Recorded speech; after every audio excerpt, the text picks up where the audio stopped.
Très heureux de vous retrouver, mesdames et messieurs, à cet espace d'interview exclusif sur Bravo Télévision. Nous sommes en plein centre-ville, à l'hôtel Memling. Et devant notre caméra, l'administrateur des territoires chargé des finances, le professeur Lucien Sadiki, à qui j'ai dit bonjour. Bonjour. Comment vous allez? Oui, ça va. D'emblée, dites-nous, qu'est-ce qui justifie votre présence ici à Kinshasa? Nous sommes venus répondre à l'invitation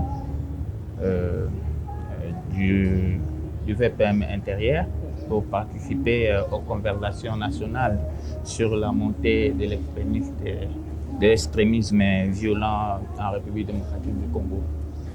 Voilà. Excellence, rappelez-nous, vous êtes administrateur de quel territoire et cela dans quelle province? C'est le territoire de Nyunzu dans le Tanganyika. Le Tanganyika. Ouais. Alors dites-nous, quels sont les objectifs principaux de ces conversations nationales sur la prévention de l'extrémisme violent en RDC? C'est quoi les objectifs? En fait, je vais ici vous rappeler que la République démocratique du Congo a connu plusieurs cycles de violence. Si nous allons, on est en 96 avec l'arrivée de l'AFDL et juste après l'AFDL, nous sommes en 98 avec l'arrivée du RCD et nous parlons du CNDP et aujourd'hui du M23. Et plusieurs territoires ont été envahis par plusieurs autres groupes armés, notamment les ADF et tous les autres groupes d'autodéfense comme les Maï Maï et tout.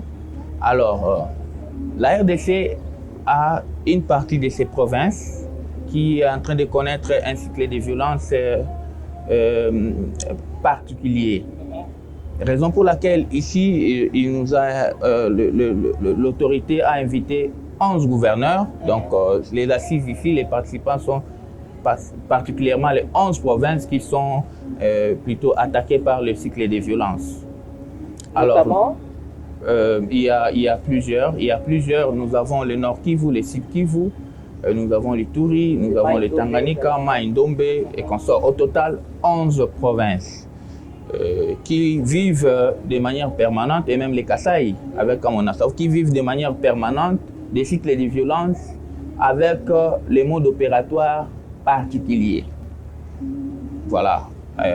Raison pour laquelle nous sommes ici, pour réfléchir comment en fait travailler au bout de ces assises, de manière à ce que nous puissions prévenir l'extrémisme violent. Je précise ici que la RDC est déjà dans un cycle, dans une phase de l'extrémisme violent. Pourquoi? Parce que nous avons une partie de notre pays qui est envahie par le terrorisme, comme les Beni, Lubero, et une partie de l'Uturi. Et l'extrémisme violent, c'est en fait le terrorisme. Mais dites-nous, Monsieur Laté, ouais. Quelles sont les réalités de votre province face au risque d'extrémisme violent? En fait, la province du Tanganyika, à l'instar des autres provinces, a connu le cycle d'instabilité. Et ici, il y a eu plusieurs conflits dans les deux territoires d'ailleurs qui comptent la province. En fait, parmi les 6 territoires, il y a 2 qui ont connu les cycles plus ou moins violents. Je vais citer le territoire de Moua et le territoire de Nyunzu, là où je suis administrateur en charge des finances. Il y a eu un conflit dans les années antérieures dans les territoires de Nyunzu, que nous appelons conflit intercommunautaire entre les Bantous et les Tois. Et ce conflit a engendré les cycles de violence extrêmes où il y a eu, jusqu'au jour d'aujourd'hui, il y a des violences. Qu'est-ce qui a occasionné ça? toujours dans le cas des conflits, c'est une petite tige d'allumette peut embraser toute une forêt. En fait, un conflit est né de là et qu'il y a eu un conflit intercommunautaire entre les Tois et les Bantous et chaque communauté voulait sauvegarder la sienne. Raison pour laquelle il y a... et le conflit s'est accentué, ça s'est embrasé jusqu'à... Nous avons connu des cycles vraiment insupportables parce qu'il y a eu des femmes violées. Quand nous parlons ici de l'extrémisme violent, ici, nous avons connu l'extrémisme violent. Quand vous voyez par exemple une femme, nous connaissons les viols, c'est ce que ça signifie, mais quand un brigand, au lieu de violer, normalement, mais il introduit un bâton dans l'organe génital d'une femme sans forcément coucher avec elle, c'est de l'extrémisme violent. C'est-à-dire que l'objectif, c'est d'empêcher à la femme de procréer, d'abîmer l'organe génital et toutes les parties qui permettent à la femme de procréer. Vous comprenez? Donc, ça fait partie de l'extrémisme violent. Raison pour laquelle nous sommes en train de réfléchir ici, pour voir dans quelle mesure atténuer et évidemment éradiquer l'extrémisme violent en République démocratique du Congo. Est-ce que c'est le tribalisme qui est à la base de ces conflits ou c'est juste les conflits d'intérêt? Non, il y a plusieurs causes que nous n'avons pas assez de temps pour expliquer cela. Il y a plusieurs causes internes comme des causes extérieures qui justifient les conflits intercommunautaires que les territoires de Nyunzu avaient connus. Et ça ne s'est pas arrêté là, il y a eu des conséquences incalculables. Par rapport à ces conflits communautaires, intercommunautaires entre Tois et Bantous, il y a eu les mouvements de population. Jusqu'aujourd'hui, nous avons dans les sites des déplacés de Kalombo et de Kisengo, nous comptons autour de 5000 déplacés qui ont quitté essentiellement les villages comme Kilwa et les autres villages avoisinants suite à ces conflits et ils ne sont même pas prêts à revenir de l'autre côté. Donc j'ai parlé des sites de Kalombo et des sites de Kisengo qui comptent environ 5000 déplacés issus de ces conflits intercommunautaires. Et ces conflits avaient créé un mouvement de population énorme. Aujourd'hui, dans Nyunzu Centre, nous avons plus de 7000 déplacés qui ont quitté leur village d'origine vers le Nyunzu Centre pour se protéger. Nous avons maintenant, les choses ont avancé, nous avons 15 000 retournés. C'est-à-dire qu'ils avaient quitté, ils s'étaient déplacés pour fuir les climats d'insécurité et ils sont retournés dans leur village naturel. Vous avez mené certains efforts à votre niveau, ensemble avec votre gouverneur, et vous avez estimé que cela était insuffisant pour faire taire cette tension qui règne actuellement dans votre province et qu'il fallait venir aujourd'hui au pied du Vertem pour trouver une solution.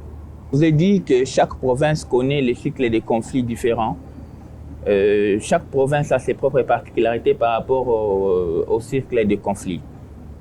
L'autorité a estimé qu'il était bon de nous réunir, que nous puissions réfléchir tous avec les autorités politico-administratives, n'est-ce pas, les autorités militaires et les experts des agences partenaires du gouvernement pour réfléchir et sortir un document qui sera une feuille de route qui va permettre à ce que nous puissions endiguer définitivement l'extrémisme violent en République démocratique du Congo. Mais qu'attendez-vous de ces assises nationales pour renforcer la sécurité et la cohésion communautaire dans votre territoire? Alors, nous attendons de ces assises, nous sommes en train de réfléchir. Je sais qu'au sortir de ces assises, nous allons couler un document qui va permettre à ce que les 11 provinces qui ont participé puissent travailler en synergie et voir dans quelle mesure mettre définitivement fin à l'extrémisme violent en République démocratique du Congo. Quel partenariat ou soutien supplémentaire estimez-vous nécessaire au niveau local? Nous avons besoin de la cohésion, hein, de la population, parce qu'en fait, quand nous avons un problème lié à la sécurité, le banditisme et tous les autres problèmes liés à l'insécurité, comment ça se passe? Les bandits vivent avec la population. Les bandits sont dans des maisons. Quand ils partent opérer, ils rentrent et dorment dans des maisons. Mais quand la population collabore avec les autorités politico-administratives, elle collabore avec les autorités policières et militaires pour dénoncer les cas suspects, pour collaborer avec les autorités politico-administratives. À tout moment, quand nous sommes alertés par nos services, nous agissons, mais aussi quand nous sommes alertés par la population, nous agissons aussi. Donc, quand la population, nous demandons à la population de nous d'être, de collaborer avec les autorités politico-administratives de manière à ce que nous puissions mettre hors d'état de nuire ces cycles de violence extrême. Peut-on vraiment prévenir l'extrémisme violent quand l'autorité de l'État reste contestée dans plusieurs provinces? Oui, c'est l'extrémisme violent, c'est une autre paire de manches et les autorités établies, c'est une autre paire de manches. Donc, l'État fait son travail et à travers l'État, on peut, n'est-ce pas, mettre fin à l'extrémisme violent. Donc, il n'y a pas de revendications, on ne peut pas contester l'autorité établie. Et que cela ne puisse pas être un facteur déclencheur de l'extrémisme violent.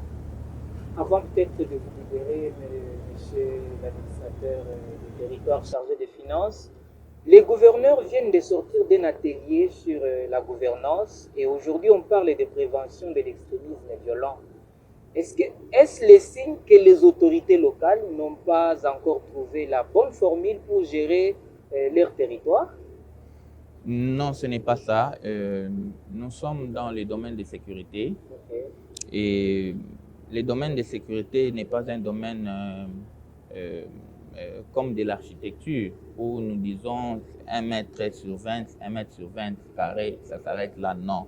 Les domaines de sécurité, nous adaptons par rapport à la situation et aux circonstances, par rapport aux défis réels auxquels nous faisons face, nous adaptons. Donc, à tout moment qu'il y a un nouveau mode opératoire de l'extrémisme, nous pouvons être convoqués par l'autorité. Le VPM intérieur, honorable Jacques Chabani, peut nous convoquer à tout moment pour mettre à notre disposition l'outil nécessaire, et de manière à ce que quand nous revenons dans nos entités, que nous puissions appliquer cela.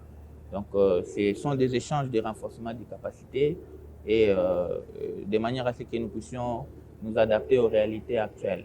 Êtes-vous fier de sa gestion, Jacques Chabani, à la tête du ministère de l'Intérieur? Depuis qu'il est là, il est en train, je lui jette des fleurs, excellent Jacques Chabani, qui est en train de faire respecter les autorités territoriales, les administrateurs des territoires que nous sommes. Et nous travaillons avec le VPM intérieur en parfaite collaboration.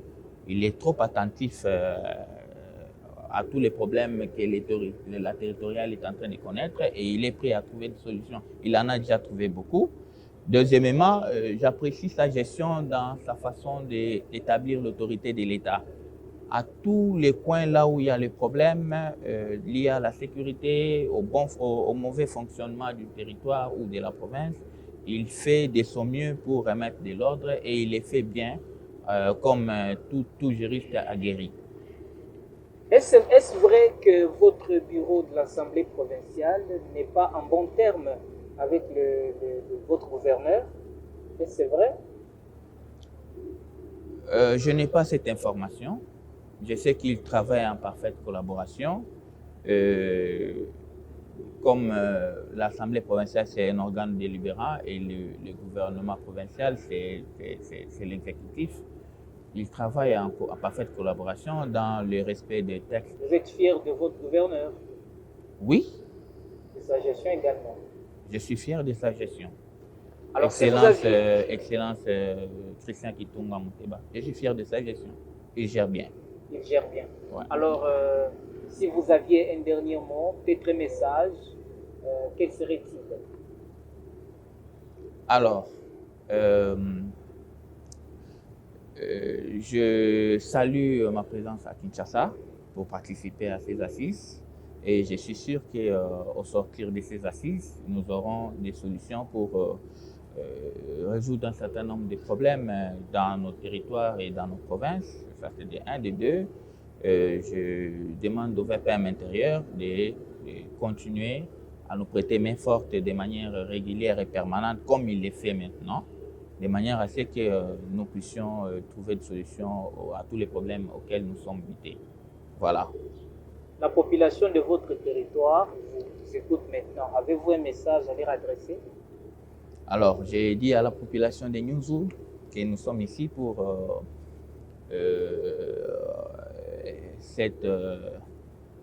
ces assises, et au sortir de ces assises, nous trouverons plusieurs solutions.